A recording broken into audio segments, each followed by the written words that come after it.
देखिए था अभी तक था और उसके ऊपर हमने कुछ प्रॉब्लम्स देखे थे। अब हम लोग कुछ देखते हैं एरिया वगैरह यदि हमें फाइंड करना है, एरिया फाइंड करने के लिए हम क्रॉस प्रोडक्ट को किस टाइप से अप्लाई करें। देखिए हम लोग स्टार्टिंग में सबसे पहले फाइंड कर रहे हैं एरिया ऑफ पैरेललोग्राम whose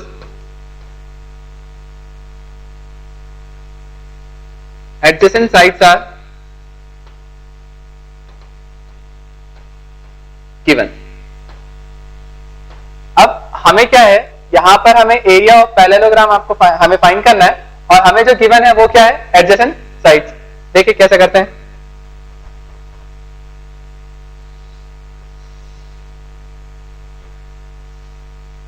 ये हमारा coordinate system X axis, Y axis and Z axis. अब हमें एक पैरेललोग्राम बनाना है तो हम क्या करें, हम एक वर्टेक्स को ओरिजिन पे लेते हैं और इस ओरिजिन से हम यहां पर एक पैरेललोग्राम बना लेते हैं, ड्रॉ करते हैं। तो देखिए हमने यहां से कहा इस पर एक पॉइंट ले लिया ए,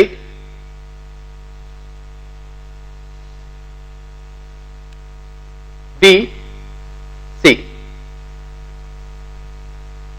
अब यहां पर हमें गिवन क्या है, एडजेसेंट साइड्स पता है। इसका मतलब है कि मुझे एक वेक्टर ये पता है और एक ये वेक्टर, मतलब OA और OC हमें गिवन है। सपोज कीजिए मैंने कहा OA वेक्टर इक्वल टू हो गया मेरे लिए small a vector and OC vector जो है वो हो गया हमारे लिए स्मॉल b वेक्टर। तो A vector and B vector यहां से आ गए। आपको OA के लिए पोजीशन वेक्टर पता है A और OC के लिए पोजीशन वेक्टर पता है B। अब इस केस में यदि हम यहां पर एरिया ऑफ पैरेललोग्राम फाइंड करना चाहते हैं तो हम लोग क्या कर सकते हैं। देखिए हमने क्या किया, इस C को A से ज्वाइन किया, तो ये जो AC है वो एक डायगोनल है। हम कहते हैं यदि ये पैरेललोग्राम है तो यदि आप ट्राइंगल OAC का एरिया फाइंड करते हैं और उसे डबल कर देते हैं तो आपको वही एरिया मिलेगा जो इस पूरे पैरेललोग्राम का होगा। तो देखिए हम यहां से कहते हैं area of parallelogram OABC equals to, हम लोग लिखते हैं एरिया ऑफ ट्राइंगल,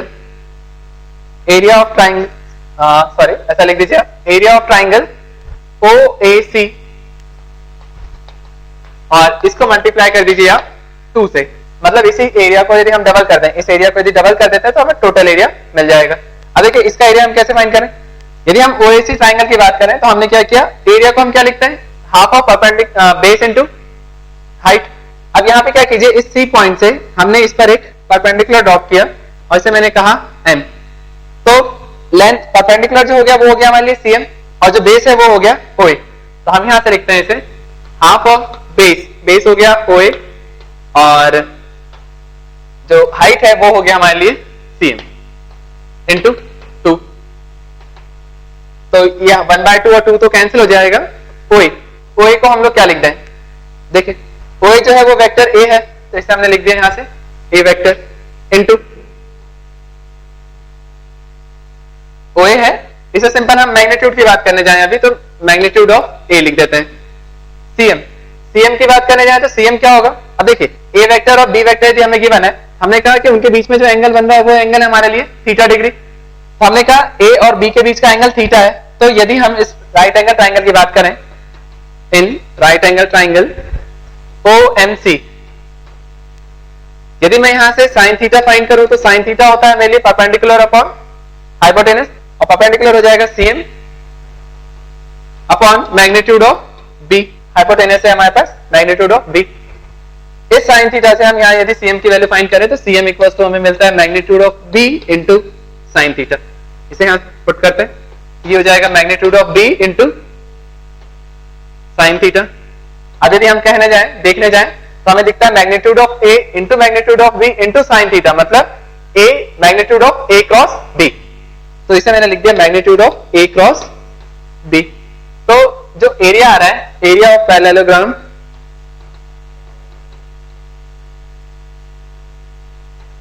वो आ गया आपके पास mod of A cross B। अब हम ये किसकी बात कर रहे हैं, ये जो है ये स्केलर क्वांटिटी है, मतलब ये हमें सिर्फ स्केलर एरिया देगा। अब हम जानते हैं कि एरिया जो होता है वो वेक्टर क्वांटिटी है, मतलब इसमें डायरेक्शन भी हो सकता है। तो यदि मुझे यहाँ पे वेक्टर एरिया फाइंड करना है तो इसका वेक्टर एरिया क्या होगा? हम यहाँ कह रहे थे ये मैग्नीट्यूड है, मैग्नीट्यूड में सिर्फ क्या होगा? मैग्नीट्यूड। अब हम इसके डायरेक्शन की बात करना चाहते हैं कि इसमें डायरेक्शन भी हो, तो हम सिंपल क्या लिख दीजिए? a cross b। यदि मैं a क्रॉस b करता हूं तो वो सिंपल हमें मुझे क्या देगा? एक एरिया देगा। और a क्रॉस b पे हमेशा एक हमें वेक्टर मिलता है, और वेक्टर मिलता है मतलब उसमें एक डायरेक्शन है, तो ये एक वेक्टर एरिया हो गया। फाइंड एरिया वेक्टर, इसे नोट कर लें। इधर यहां पे हम एक चीज ये भी ध्यान रखें, जैसे हमारे पास एक ट्राइंगल है ए बी सी। अभी हमने यहां पे देखा एरिया ऑफ पैरेललोग्राम फाइंड करने के लिए मैंने क्या पता करा है? सबसे पहले एरिया ऑफ ट्राइंगल। और ट्राइंगल किसकी बात कर रहे थे हम? ओ ए सी की बात। तो ओ ए सी के लिए जो हमारा एरिया आता है वो क्या आएगा? यहां से half of O A cross O A into C M. इसी चीज को यदि हम यहां पे लिखने जाएं तो देखिए, इसी चीज को मैं यहां पे लिखता हूं तो मैं यहां पे कह सकता हूं कि जैसे ए वेक्टर है, ए पॉइंट, यहां से हमने दो एडजेसेंट साइड्स देख लिए, एक हो गया ए बी और एक हो गया ए सी। तो हम यहां से कह सकते हैं area of triangle A B C जो होगा उसे क्या लिख दीजिए? 1/2। देखिए यहां पर भी हमने किया था 1/2 ओ ए इंटू सी एम। अब यहां पे क्या हो जाएगा? 1/2, और आपका आंसर कितना आ रहा है? ए क्रॉस बी, मतलब जो उसके एडजेसेंट साइड्स हैं उनको आपने क्रॉस प्रोडक्ट लिखा है ए क्रॉस बी। तो हमने यहां पे क्या कर दिया? इसके लिए भी half of A B cross A C. मतलब यहां पर जो दो वेक्टर्स हमें दिख रहे हैं वो कौन से हैं? एक तो ए बी है और एक ए सी है।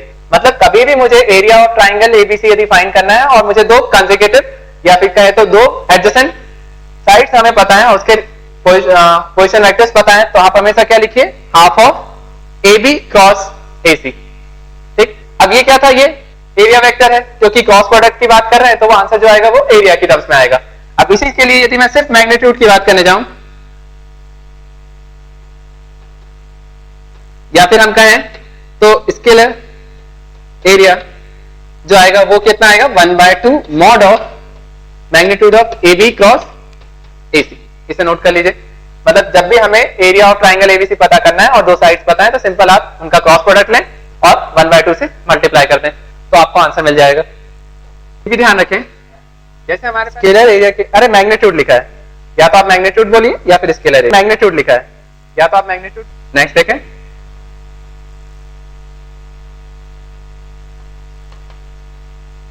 Area of triangle whose vertices are a vector b and c। अब देखिए यहां पर क्या है, फिर से मुझे एरिया ऑफ ट्राइंगल फाइंड करना है, मतलब किसी भी एरिया की बात कर रहा हूं ट्राइंगल के लिए, और अब मुझे गिवन क्या है? उनके वर्टाइसेस के पोजीशन वेक्टर्स। अब देखिए इधर हम ये कहें, मैंने कहा ट्राइंगल हमने सपोज किया ए बी सी। अब हम ये कहते हैं जो वर्टेक्स ए है, अब इसका यदि ओरिजिन के रिस्पेक्ट में हम पोजीशन वेक्टर की बात करने जाए तो उसके पोजीशन वेक्टर को हम लोग कह देते हैं थोड़ी देर के लिए ए। वेक्टर बी जो है इसका पोजीशन वेक्टर, पॉइंट बी जो है उसका पोजीशन वेक्टर देखें तो उसे हम लोग लिख दें बी, और सी के लिए लिख दीजिए पोजीशन वेक्टर सी। अब देखिए अब इसका मुझे एरिया फाइंड करना है, तो एरिया क्या लिखे हम लोग? देखिए area of triangle A B C. अब हम लोग क्या कहते हैं? हाफ ऑफ, मैंने अभी कहा था फॉर्मूला कि half of A B cross A C आप लिख सकते हैं यदि आपको दो एडजेसेंट साइड्स पता है। हम यहां पे फिर से वही करते हैं, हम इस ए पॉइंट को फिक्स करते हैं, इसके रिस्पेक्ट में एक पोजीशन वेक्टर लिया मैंने ए बी और दूसरा लिया ए सी। तो हम यदि इसका फॉर्मूला लिखने जाए तो हम लोग लिखेंगे half of A B cross A C. अब देखिए 1/2 ए बी, ए बी क्या है? ए बी को हम लोग लिख सकते हैं position vector of B minus position vector of A. मैंने यहां से कहा ए बी इक्वल्स टू हो गया position vector of B minus position vector of A with respect to origin. तो ओ बी इक्वल्स टू हो जाएगा हमारे पास बी माइनस ए वेक्टर। इसी टाइप से यदि मैं यहां से ए सी वेक्टर फाइंड करूं तो इसे भी लिख सकते हैं हम position vector of C minus position vector of A, तो सी माइनस ए। अब देखिए ये वैल्यूज पता है हमें, ए बी और ए सी, यहां रख देते हैं। ए बी की जगह लिखती है B minus A cross, A C की जगह लिख देते हैं हम लोग C minus A, 1/2। Cross product करते हैं B cross C plus minus minus, ये हो जाएगा B cross A minus plus minus, तो ये हो जाएगा minus of A cross C और minus minus plus A cross A, 1/2। ये हो गया B cross C minus of B cross A को हम लोग लिख सकते हैं ए क्रॉस बी प्लस, तो प्लस ए क्रॉस बी, और इसे लिख सकते हैं प्लस सी क्रॉस ए, और ये ए क्रॉस ए तो 0 हो जाएगा। मतलब इसी चीज को यदि मैं सही से अरेंज करके तो मैं कहता हूं 1/2 A cross B plus B cross C plus C cross A, और ये हो गया एरिया ऑफ ट्राइंगल एबीसी। मतलब जब भी मुझे यदि किसी ट्राइंगल के लिए वर्टाइसेस पता है तो वर्टेक्स पता हो तो उस केस में आप क्या लिखिए, area 1/2 A cross B plus B cross C plus C cross A.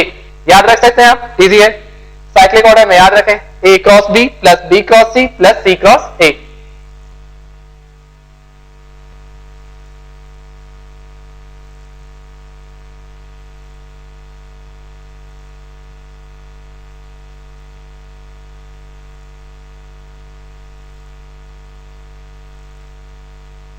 देखें ना, यदि हमें ये दिया जाता है 3 पॉइंट्स दे दिए जाए ए बी और सी और कहा जाए कि वो कोलिनियर हैं। अब 3 पॉइंट्स यदि कोलिनियर है तो हम क्या करते हैं, हम लोग कहते हैं कि यार तीनों पॉइंट है तो तीनों से बनने वाला एक ट्राइंगल बना लो। मैंने ये ट्राइंगल फॉर्म किया। अब मैं ये कहता हूं कि ये तीनों कैसे होने चाहिए, कोलिनियर। इसका मतलब है कि मैं चाहूंगा कि इस ए पॉइंट को भी मैं कहां पे लेके आ जाऊं, इस बीसी लाइन पर। तो मैं क्या करता हूं, जैसे जैसे मैं इसको ए को कंप्रेस करना स्टार्ट करता हूं तो मैं देख रहा हूं कि यहां पर ये हाइट कम हो रहा है, और ऐसे हाइट कम होते होते होते होते जब ये इसी लाइन पर ये पॉइंट आ जाएगा ए पर, तो उस समय हाइट आपका हो जाएगा 0। अब क्योंकि हाइट 0 हो गया तो एरिया ऑफ ट्राइंगल क्या हो जाएगा, 0, क्योंकि half of base into height करेंगे हम। अब हाइट 0 है तो ओवरऑल पूरा एरिया 0। तो हम लोग कहते हैं कि 3 पॉइंट्स यदि हमें दिए गए हैं तो उससे बनने वाले ट्राइंगल का एरिया यदि मैं 0 कर देता हूं तो इसका मतलब है कि वो तीनों पॉइंट्स कैसे होंगे, कोलिनियर होंगे। तो अब हम लोग यहाँ पे कहते हैं कि कोलिनियर के लिए यदि आप कंडीशंस फाइंड करना चाहते हैं तो सिंपल क्या करेंगे, area of triangle ABC equal to क्या होना चाहिए, 0, और एरिया ऑफ ट्राइंगल हमारे पास यहां पे क्या है, 1/2 A cross B plus B cross C plus C cross A, और इक्वल टू 0। 2 तो उधर चला गया, तो फाइनल जो कंडीशन मिल रहा है A cross B plus B cross C plus C cross A equal to 0। तो ये जो है ये हमारे लिए वो कंडीशन है जब हमें कोलिनियरिटी प्रूव करना हो। मतलब 3 पॉइंट्स हमें गिवन है एबीसी, तो उस समय यदि कोलिनियरिटी प्रूव करना है तो आप क्या कीजिए, A cross B plus B cross C plus C cross A की वैल्यू फाइंड करें, और यदि वो 0 आता है तो हम कहते हैं कि वो पॉइंट कैसे हैं, कोलिनियर है। नेक्स्ट देखें, एरिया ऑफ पैरेललोग्राम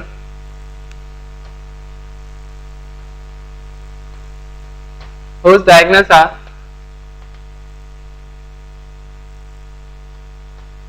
given। अब यहां पे एरिया ऑफ पैरेललोग्राम हमें फाइंड करना है। अब यहां पर हमें गिवन क्या है, डायगोनल्स। इस केस में देखिए कैसे करते हैं,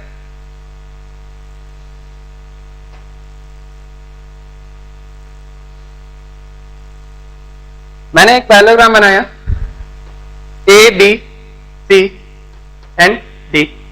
अब यहां पर क्या है, इस पैरेललोग्राम में मुझे ये पता है कि यहां पर जो मुझे गिवन है वो गिवन क्या है, सॉरी इसे एरो मत बनाइए अभी, हमें जो गिवन है वो है डायगोनल्स। तो एक डायगोनल हो गया यहां पर AC और दूसरा हो गया BD।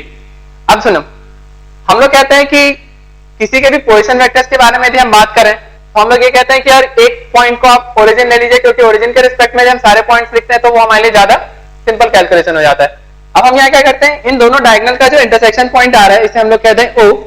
इस O को मैंने कहा कि ये O मैंने कहां पर रख लिया है, ओरिजिन पर। मतलब अब मैं सारे पोजीशन वेक्टर्स जो देखना चाहूंगा वो किसके रिस्पेक्ट में होंगे, O के रिस्पेक्ट में। अब यदि इस O के रिस्पेक्ट में हम ओरिजिन हमारा O है, इसके रिस्पेक्ट में यदि मैं A के लिए पोजीशन वेक्टर की बात करने जाऊं तो उसकी डायरेक्शन क्या होगी? O to A, हमेशा ओरिजिन से दूसरे साइड में जाता है वेक्टर। हमने कहा O to A एक वेक्टर हो गया। दूसरा इसमें जाए तो O B, तो दो पोजीशन वेक्टर्स हो गए OA एंड OB। अब देखिए हमें क्या लिखना है यहाँ पे? एरिया ऑफ पैरेललोग्राम बताना है। सबसे पहले हम पता करते हैं area of triangle OAB, area of triangle OAB। Area of triangle OAB क्या हो जाएगा? हम कहते हैं यार O फिक्स है, दोनों डायरेक्शन पता है, कंसेक्यूटिव साइड्स है, तो हम इसका एरिया लिख सकते हैं। अभी हमने देखा था हाफ ऑफ दोनों जो कंसेक्यूटिव साइड्स है उनके वेक्टर्स को क्रॉस प्रोडक्ट में लिख दीजिए, तो ये हो जाएगा OA cross OB, OA cross OB। अब देखें एक मिनट, 1/2 OA। अब हमें जो गिवन है वो OA नहीं गिवन है, हमें जो है गिवन वो है AC और दूसरा BD।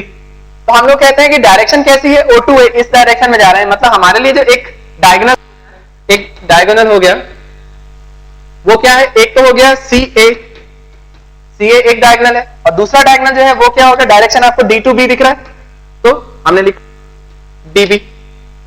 तो बताइए यदि मैं कहता हूं कि ये पैरेललोग्राम है तो वो जिस पॉइंट पर इंटरसेक्ट करते हैं तो वो डायगोनल को बाइसेक्ट करते हैं।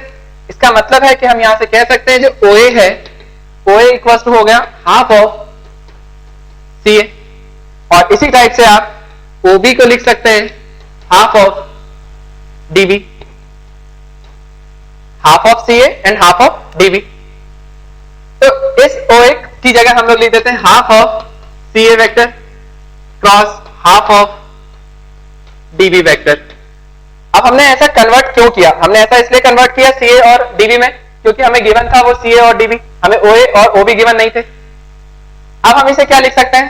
1/8, इसको अलग लिख लीजिए। अब इस CA को यदि हम लिखना चाहें तो माइनस ऑफ AC वेक्टर लिख सकते हैं। CA को यदि हम डायरेक्शन चेंज कर देते हैं तो माइनस AC आ जाएगा, क्रॉस माइनस ऑफ DB को लिख सकते हैं आप BD वेक्टर। तो हम फाइनली माइनस माइनस तो प्लस हो जाएगा, तो आपका जो आंसर आ रहा है वो आ रहा है यहां से 1/8 AC cross BD, 1/8 AC cross BD। लेकिन ये क्या आया है? Area of triangle OAB। अब हमें तो एरिया ऑफ पैरेललोग्राम बताना है, तो area of parallelogram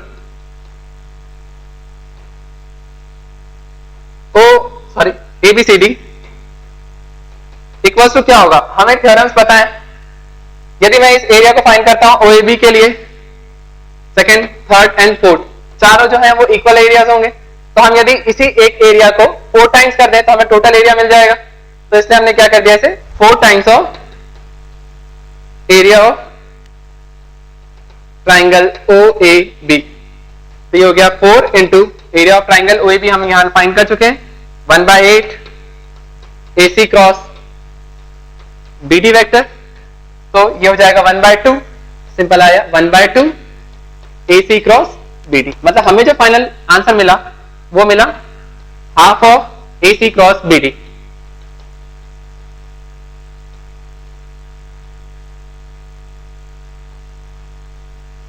half of AC cross BD। मतलब हमें करना क्या है? फिर से डायगोनल्स गिवन है दोनों, 1/2 कीजिए और दोनों का क्रॉस प्रोडक्ट मल्टीप्लाई करते हैं 1/2 से, तो आपको एरिया मिल जाएगा। नोट कीजिए, एक चीज ध्यान रखिए, जैसे हमने एरिया ऑफ पैरेललोग्राम के लिए प्रूफ करा है 1/2 AC क्रॉस BD, इसी टाइप से यदि एरिया ऑफ क्वाड्रिलेटरल पता करना है, जरूरी नहीं है कि हर बार वो पैरेललोग्राम हो, और एरिया ऑफ क्वाड्रिलेटरल एरिया हमें बताना है और उसमें भी यदि हमें डायगोनल्स पता है तो एरिया के फॉर्मूले में कोई चेंज नहीं आता है। मतलब आप सिंपल क्या लिखिएगा 1/2 AC क्रॉस BD। मतलब इसी फॉर्मूले को हम एरिया ऑफ क्वाड्रिलेटरल के केस में भी अप्लाई। जैसे हमने area of parallelogram, problem note करें, find the area of triangle whose consecutive sides are represented by the vectors